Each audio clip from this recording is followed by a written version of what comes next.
வணக்கம். சற்று முன் கிடைக்கப்பெற்ற ஒரு மிக மிக முக்கியமான செய்தி ஒன்று வெளியாகியுள்ளது. எடப்பாடி பழனிசாமியை பற்றி பொதுவெளியில் தரைக்குறைவாக ஜெயக்குமார் பேசினாரா?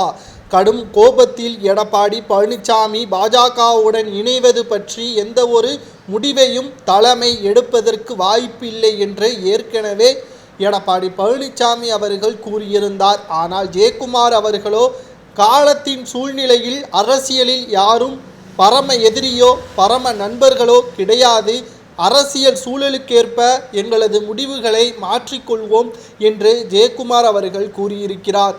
இதனால் அதிமுக வருங்காலத்தில் பாஜகவுடன் கூட்டணி வைப்பதை கூறியிருக்கிறாரா ஜெயக்குமார் என்பதற்கேற்பதான் தற்பொழுது விமர்சனங்களும் முன்வைக்கப்பட்டு வருகிறது.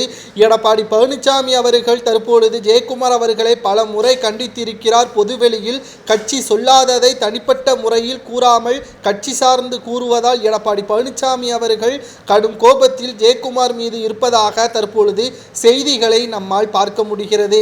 அனைத்து இந்திய அண்ணா திராவிட முன்னேற்ற கழகத்தில் ஜெயக்குமார் அவர்கள் பல்வேறு விதிகளை மீறி செயல்படுவதால் அவர் மீது நடவடிக்கை எடுக்க வேண்டும் என்றும் பல்வேறு நபர்கள் நிர்வாகிகள் குற்றச்சாட்டப்பட்டும் வருகிறார்கள். பொறுமையை இழந்த எடப்பாடி பழனிசாமி அவர்கள் தற்பொழுது அவசர நிர்வாகிகள் கூட்டத்தை கூட்டி இனி கட்சி சார்ந்த எந்த ஒரு அறிவிப்பையும் தலைமை வெளியிடாமல் பொதுவெளியில் பேசக்கூடாது என்றும், அப்படி மீறி பேசினால் அவர்கள் பதவி பறிக்கப்படும் என்றும் கடும் கோபத்தில் எடப்பாடி பழனிசாமி அவர்கள் கூறியிருக்கிறார். நேற்று கூட சசிகலா அவர்கள் அதிமுகவை ஒன்றிணைவோம், அது எடப்பாடி பழனிசாமி அவர்களுக்கு தெரியாமல் நடைபெறும், கடைசியில் எடப்பாடி பழனிசாமியின் கூட இருப்பவர்களை அவரது முதுகில் குத்துவார்கள் என்பதற்கேற்பதான் சசிகலா அவர்கள் நேற்று பேட்டி ஒன்றை அளித்திருக்கிறார். தற்பொழுது நடக்கக்கூடிய சம்பவங்களை வைத்து பார்க்கும் பொழுது ஜெயக்குமார் அவர்கள் முதல் ஆளாக இருப்பார் என்பதற்கேற்பதான் தற்பொழுது பதவி பறிக்கப்படக்கூடிய வகையில் ஜெயக்குமார் அவர்களுக்கு எதிராக எடப்பாடி கடும் கோபத்தில் பேசியிருப்பதாக